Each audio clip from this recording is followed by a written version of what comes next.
Okay, good morning, everyone. Welcome to UUSF's forum.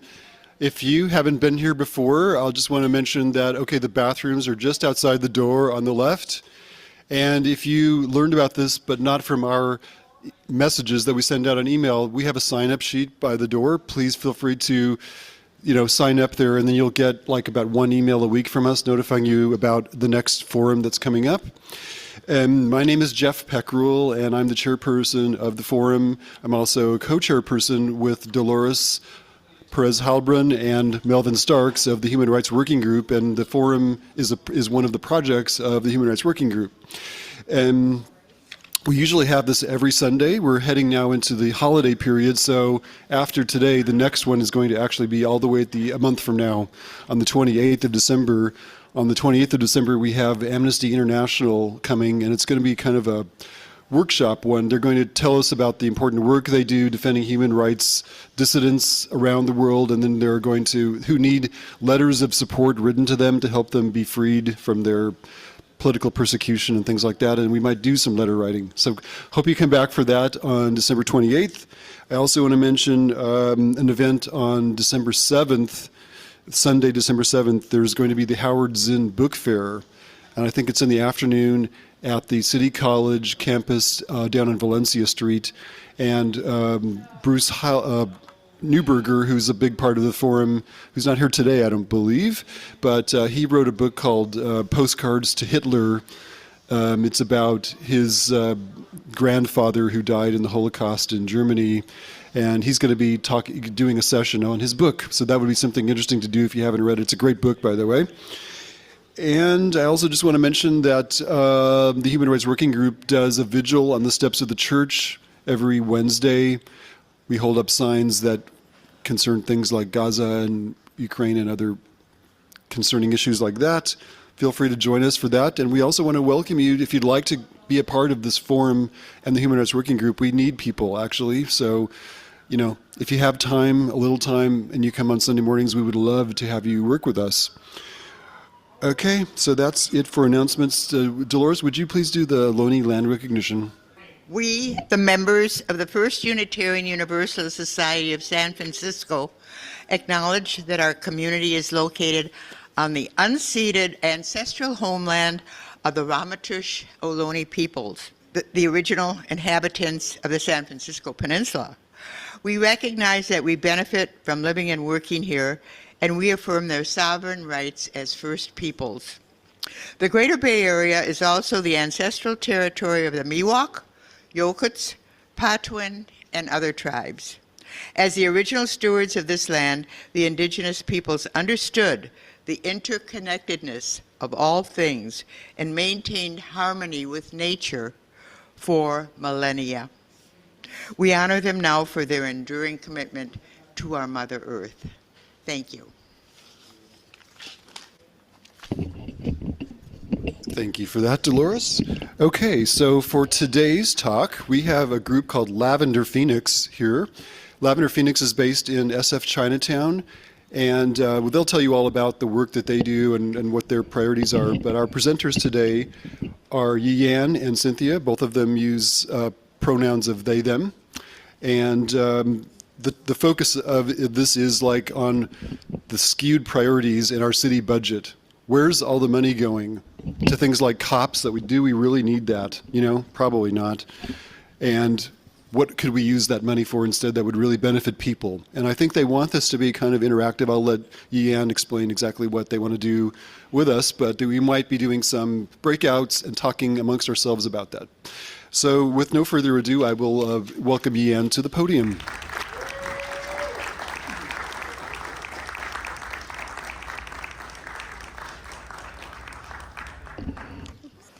Okay, good morning, everybody. I'm Ian. My pronouns are they, them. I'm showing up to you all from Lavender, Phoenix. We're based in SF Chinatown. And I'm really excited to be here. I had like a really lovely conversation with one of your reverends a few months ago just about you, SF, and some of the work that you all do. And it sounds like we have a lot in common, like our two groups. I heard her say that this church is just a group of people who are learning how to be human, people who are learning how to remember that they're loved. And that's kind of like the basis of some of the work that you all do. And at Lavender Phoenix, we're mostly comprised of volunteers, people from all over the Bay Area, including San Francisco. And I feel like a lot of the organizing we do is based on like our own desire to just share love with the world. And it sounds like that's what you all do here as well. So I'm excited to be here and to get to know you all. Next slide, please. Thank you. So Lavender Phoenix, as you know, as you might have heard, we're a queer and transgender Asian and Pacific Islander group. And our aim is to build power to amplify our voices and increase the visibility of our communities. And we're also advocating for the freedom of all people. Just a quick check. Can you all hear me okay? Or should I speak a little louder? Okay. Oh, okay, got it. Thank you. I know I'm a little soft-spoken sometimes. So we are based in SF Chinatown, and we train different people to become more engaged as grassroots organizers, because we need more people than ever to be advocating for human rights, as you might know. Some of our biggest goals over the past 5 years have been to, 1, build healing justice, 2, build community safety, and 3, like I said, to train more people to become involved in community organizing. Some of the ways that we've done this, one of the ways that we build community safety is by creating and sharing de-escalation trainings. I actually invited some of your members to join our recent national de-escalation training. Has anyone here ever seen like people starting to like yell or get a little like escalated on the Muni or BART train before? Yeah. So yeah, same here. It's happened a couple times. You know, that's what happens when you grow up in the Bay Area. So yeah, our training is a little bit about how to respond in that situation and how to help people walk away feeling a little more calm and safe. Another thing that we provide is free peer counseling programs. So people who are not able to access mental health resources can access a little bit of that by talking to some of our peer counselors, which we offer seasonally. So these are some like free things that we want to share with different folks in the Bay Area so that people can feel safer and be safer in their everyday lives. But we also want to challenge structures of power that are actively making us unsafe.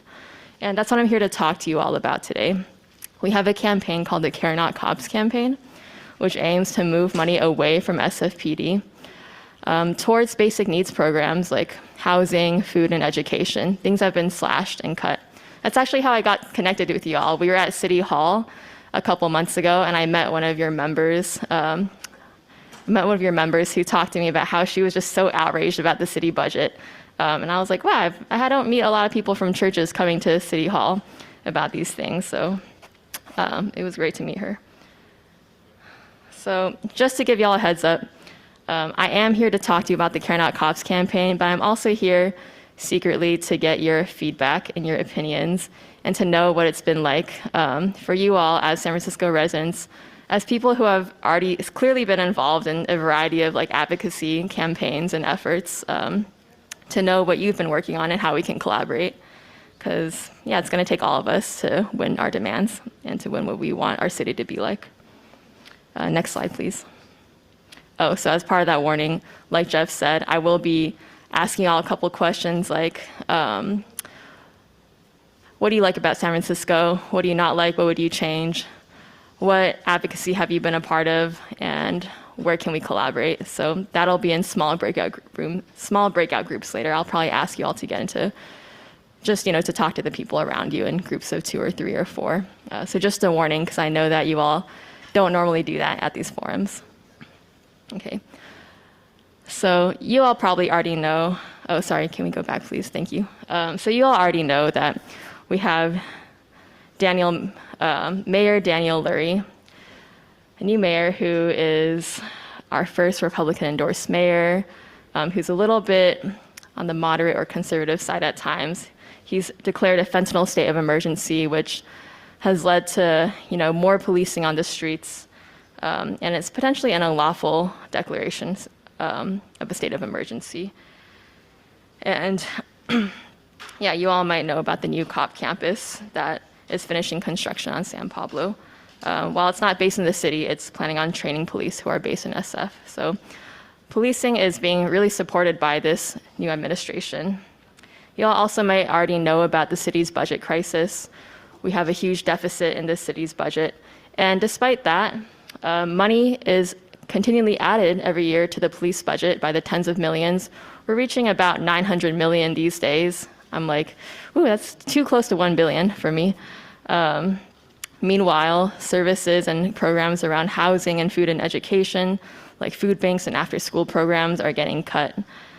So that seems to be a bit of a contradiction to me. Like, we can't afford to feed our people, but we can afford to put more police on the streets, even though those positions in SFPD aren't being filled. Feels a little silly. Yeah, and as you all know, I hear that you all have been doing vigils around at the ICE office. There are more, while ICE is not part of SFPD, there's more law enforcement on the streets than ever in San Francisco, with ICE threatening people's livelihoods and the threat of the National Guard coming, though seems like we might be safe from that for now. So that's just some context for our campaign. Next slide, please.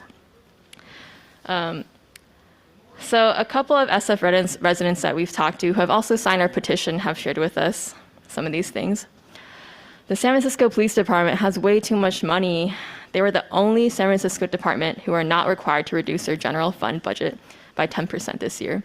This was in 2024, not this most recent year. Someone else shared with us, their family has been heavily impacted by the criminal legal system, and the investment in this criminal legal system has starved our communities, starved them of the systems of social care that can prevent cycles of harm. Next slide, please. Someone else shared with us, stop taking money away from education to give to people who make the city worse. Someone else in District 8 says, the survival and safety of my people depends on care, not cops. Policing is violent and doesn't create safety for queer, trans, Black, Indigenous people of color, disabled, or working class people. My heart breaks because we deserve so much more care, resources, dignity, protection than we get from this current system of governance. Next slide. Thank you. That's why we're demanding a few things to change in the San Francisco budget. What we're asking for at Lavender Phoenix, alongside a number of progressive organizations, we're asking San Francisco city government to redirect $160 million in funds from San Francisco policing to protect $160 million in key services that were threatened by cuts. So we're not asking the city to create anything new. We're actually asking the city to just restore funds to services that have already been cut. One of our partners is the People's Budget Coalition, and they've done a lot of research and advocacy around services that have been getting cut over and over and over again for the past few years, and key services that should be restored. We know that SFPD can be pretty wasteful or ineffective, so what we're asking for that money to come from is from unnecessary and ineffective and sometimes illegal spending on tech supplements. We're asking money there's often police overtime spending that is approved each year on top of their additional budget because SFPD keeps overspending past their agreed amount for overtime. So we want to get rid of excessive police overtime. And we also want to get rid of ineffective programs linked to the fentanyl state of emergency. So these are our demands. $160 million is a lot, and also it's definitely what we need to make our city a more affordable and safe place. Next, please. Some of the ways that we plan to win our goals to redirect funds away from SFPD to San Franciscans. We want a united front of San Franciscans to come together and to ask for these things from the SF Board of Supervisors. So our members are trying to build relationships and connect everyone who cares about humanity in San Francisco to come together and make these demands. We're building relationships with different organizations all over the city and asking our partners to take action with us. Yeah, so that's a little bit of the reason that we're here today as well. I'm excited to get to know you all for this reason. Next slide, please. So to me, this campaign is about moving money away from SFPD to the people of SF. But at the same time, it's a little bit more than that to me. With tech billionaires influencing the city and our first Republican endorsed mayor, it kind of feels like conservatives are just growing their power more and more in SF. And it feels like I'm kind of wondering, like, where are the voices who like care about humanity, who care about human rights, who care about our basic human needs being met?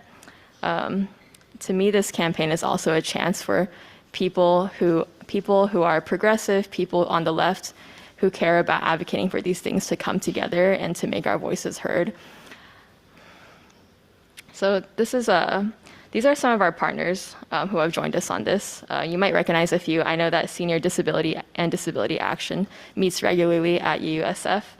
And we have several other San Francisco organizations who have joined us. Excuse me. Some of the ways that you can help if you'd like to support our work. UUSF could join as a campaign endorser, which means publicly stating support for Care Not Cops, maybe joining us, like sharing your logo with us and such. I've chatted with a few of your members about this, so we'll see how that goes. You can also sign our petition individually to state your individual support for our demands, which you could, if you want to, you could whip out your phone to scan this QR code. We can also show folks how to do that later. If you also know about any other groups in San Francisco, whether it's neighborhood clubs, small businesses, organizations, or other churches who are you're connected to, who might support our Care Not Cops campaign, if you would like to introduce us to them, that's also a way that you can support our demands. Okay. Finally, I'd like to know and spend some time just getting to know you all a little bit. I know that City Hall is not going to listen to just a few of us alone, but I know that if we have people from all over San Francisco coming to ask City Hall to fund basic services, that will be much more powerful. So I'd like to understand what you all already know about the city and maybe ways that you already are influencing the city, because I know that I know that folks here are very active. So I have a few questions that you don't need to answer all of them, but I'm curious to learn from you all, and I'll be floating around the room. So in just a second, I'm going to ask folks to turn to the people next to you. But here are some of the questions. What do you like about San Francisco right now? What would you change about it? 2, what types of community organizing or activism have you been a part of? What has been effective or ineffective? 3, what issues are you most interested in advocating around? And what do you feel like your strengths are? Lastly, how can we collaborate? How can we collaborate? At Lavender Phoenix, how can we support your work at UUSF? And are there ways that you're excited about our work?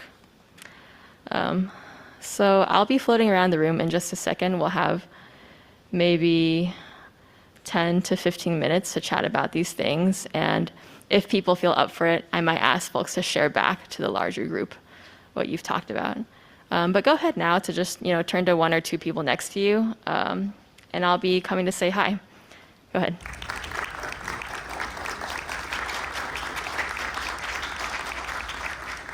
It was really good to meet some of you all just now, and get to know some of your opinions and insights. We're going to be moving into our Q&A time pretty soon, where Cynthia will be joining me. But something that someone shared with me back there, someone shared with me, come on, get back up there. I want to know what we can do today to support you. When I walk out of here, I want to know what I can do. So here are some things that you can do today. So I have spoken with one of your reverends who shared that she's going to check in with USF's board on whether you all can endorse the Care Not Cops campaign. And in the meanwhile, I'm sure that they would appreciate to know whether you all support the Care Not Cops campaign. So today, if you could give your board of supervisors or one of your reverends a call, or just speak to them, pull them aside for a second and say, if you feel this support, and tell them, I would love for UUSF to endorse the Care Not Cops campaign. Let them know today. That would be a great way for you all to support the Care Not Cops campaign. I also want to acknowledge that I should have brought our petition on paper, but I did not. I only brought a QR code. Who does that? So after this, I might take down your information if you would like to share it with me, and I can type it down to keep you in the loop over email or over phone about how you can come out and support us in the future if we go to City Hall. So those are some ways that you can support. I know it's a little early for a Q&A time, but this is a good time to move into it. Okay. And I'd like to invite Cynthia up here to join me too.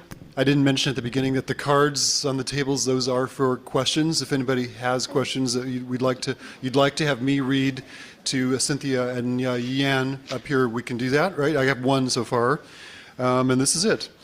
Has the group requesting redirection of funds away from the SFPD met informally with the SFPD staff officers, sergeants, et cetera, and the budget staff to identify actual wasted dollars spent by SFPD in years before, and that could be talking points or education, or in your efforts to redivert funds away from them. So basically, it's like, have you attempted to collaborate or talk to the SFPD with your demands? Thank you. Can I see that? Okay. Hi, everyone. I'm Cynthia. I use they, them pronouns, and I'm here with Lavender Phoenix. Very excited to get to know some of you all today. Thank you for asking this question. I think Ian might have mentioned we launched this campaign in 2023, so this is our second year. About a year ago, we did go to City Hall to meet with some of these supervisors, and we tried to meet with the mayor as well. As a part of the People's Budget Coalition, we get to talk to some of these elected officials, their legislative aides, express what we would like to see, and they tell us what they've heard from SFPD, whether it's through the reporting that happens through the commissions or some of the budget committees that they're a part of. San Francisco is actually really incredibly transparent when it comes to the internal government processes. So what that means is you can read all the reports about the new technology that SFPD wants to purchase. You can read the reports about staffing hours. There's information out there about overtime. And it's so transparent. There's hundreds and hundreds of pages, which actually makes it kind of difficult to know exactly what they're doing with all of our money. In that way, we've tried to hold them accountable through the processes that they invite us to. So when they have community meetings, for example, or there's opportunities to talk to people in City Hall. But I think what I can say to this is, and I'm sure many of you have seen this, despite a lot of public pressure, in years like this, but also in the past, it's quite difficult to hold these SFPD and the sheriff specifically accountable. And they'll do a lot to try and avoid that accountability, which is why we need as many people as possible to just be as vocal and firm about these values. Thank you, Cynthia. I just wanted to add to that last year we had American Friends Service Committee here, and they were doing this whole session just on the militarization of the police. And if any of you were here for that, you'll know that the sums of money that they are spending on this quote-unquote advanced technology, which is used in pretty horrific ways sometimes, is just really shocking. I bet if they were to just cut back on that, it could fund like pretty much everything that Lavender Phoenix is talking about today. Here's a couple more questions. Are there ways the SFPD to absorb and endorse your actions in the community? I guess this is kind of camping onto what you were just talking about. Like, have you tried to talk to the SFPD about these ideas? Is that a fair summarization of your question, Karen? Okay. It's really hard to say. I will say that SFPD, in the militarization of it all, it does seem like the conversation has changed. So when I say that, what I mean is it's the weapons, but it's also a lot of the surveillance that's happening. It's the drones. It's the $9 million data center that SFPD's installed. It's the automatic license plate readers that now they're running this data to, and sometimes we're afraid of ICE also getting access to that information. I think it's a bit, I wonder if it's a conversation. Like, is it a conversation with SFPD that would change the moment that we're in? Is that what we're needing? And in the campaign work of it, we've noticed that it's actually not enough. I think they actually know that a majority of San Franciscans are against these things. I think they hear that. But the forces that are making this happen, they're not accountable to the conversations. It's the forces of corporations. It's the forces of capital. It's the forces of war. And so we can talk and be in conversation with these departments, maybe even the people that work in them, but the actual structure that we are trying to point at and say, hey, this isn't working. This isn't keeping our people safe. I think that's what we're organizing to try and change. Yeah. So we have a couple of questions that relate to elections and politicians. And by the way, I read a couple of days ago that there's a new candidate that Mayor Lurie is positioning to take over that vacant seat on the west side. And one of the candidates had the temerity to say something critical of the Police Officers Association, and they're like really shutting her down. So that is a center of power in this city that is very difficult to counter. And I'm not sure if you have any comments about how to challenge the power, the very real power of the Police Officers Association, but I think that is definitely a thing. And the question one of the questions was, what Board of Supervisors members do you feel are the most supportive on the issues you're talking about, and which are not?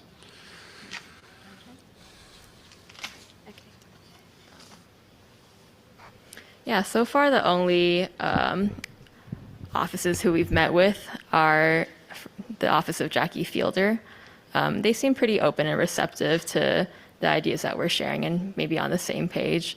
Maybe that's a pretty obvious one, but we're hoping to continue to build that relationship. Some other supervisors who we're hoping to shift more over to our campaign. Can you read our District 8 supervisor's name? Raphael Mandelman. Yeah, we're hoping to bring in Raphael Mandelman. I think, yeah, there's quite a few. He's really popular in District 8, in the Castro and such, and so we're really, and also that district, and also he is the board president of the Board of Supervisors, so he has quite a bit of influence. So we're really hoping to just to hold his ear more in the future. Do you have comments? Yeah. Some of these supervisors are new, and I think those of you in the city have seen our board has changed a lot in the past year or two even. In San Francisco, we used to have a progressive majority. Ever since we changed to district-based elections in the 2000s, we've managed to have a progressive majority. In 2024, that changed. That changed. There's no longer a board that supports and uplifts the voices of the people. And so what Yan said is true. There's a few, and we're cultivating as many of those relationships as possible. And we are in a different time. We don't have people like John Avalos, Sandy Fewer. We don't have our folks who actually listened to us. It makes it difficult when we're trying to hold the Police Officers Association accountable. In the past, when we had supervisors that were united, it was more possible. Now the repression, not only in politics, but also for nonprofits, you'll find that it's actually really hard to say out loud that you are against policing here in San Francisco. Even if the individuals feel it, a lot of our organizations are actively being targeted for taking public stances like that. So that's kind of why not only are we trying to build among nonprofits and our folks, our community, but also small businesses, churches, like how broad of a front can we show them? By the way, in January, we have the supervisor who represents this district, that's Stephen Sherrill. He'll be coming here to Forum. I know he's considered as a moderate. I don't know what his positions are on the issues we're discussing today, but please come to that session if you're able to, and let's ask him questions, challenging questions if necessary, on this topic and see if we can move the needle on that a little bit. We have a question also about the congressional election, right? So there are so far 3 declared candidates, Scott Wiener, Saikat Chakrabarti, who presented here a few weeks ago, and now Connie Chan. So we're wondering, what your views are on these candidates. Have any or all of them made statements on the issues you're concerned with? Anything you'd like to say about that? I guess I should start by saying, as a 501c3, technically, I'm looking at my supervisor, technically, we're not allowed to make comments in support of, or, I'm not saying anything about what you should do in that election. But maybe what we'll share is that, in that context of the state's relationship to San Francisco, we've seen San Francisco elected officials go not only to California, but also to become our federal representatives. So we know that San Francisco is actually a place where leaders are developed, values are instilled, and they get taken to other places. And so whoever we cultivate for that seat, we should make sure that they are somebody that the people can hold accountable, that they have a demonstrated track record of working with community members, being clear about what their policy is about safety, about Palestine, about ICE, and that they've used their position well. There should be evidence of that. Yeah. Thank you. Awesome. Yeah. Okay, I have one more question. Do you see any hope in the movement in opposition to Trump's fascism? And what is the synergy between that and the budget issues you're talking about? Yeah, I do believe that it's almost one and the same in many ways. I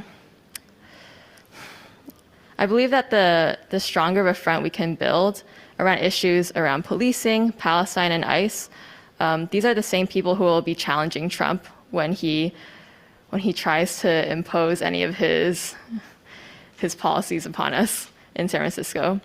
Can I see the card, please? Sorry. Mm-hmm. Thank you. Yeah, so I think that hope depends on us and depends on the movement that we can build. I see hope when I see organizations and people coming together to either in budget advocacy campaigns like this. I've also been seeing a lot of neighborhood mutual aid groups spring out all over San Francisco. Those are all things that give me hope. Do you want to add anything? Yeah. Knowing that that's our last question, I want to repeat again some ways that you can help the Care Not Cops campaign, and not only that, just to help build a San Francisco that I think we all believe in.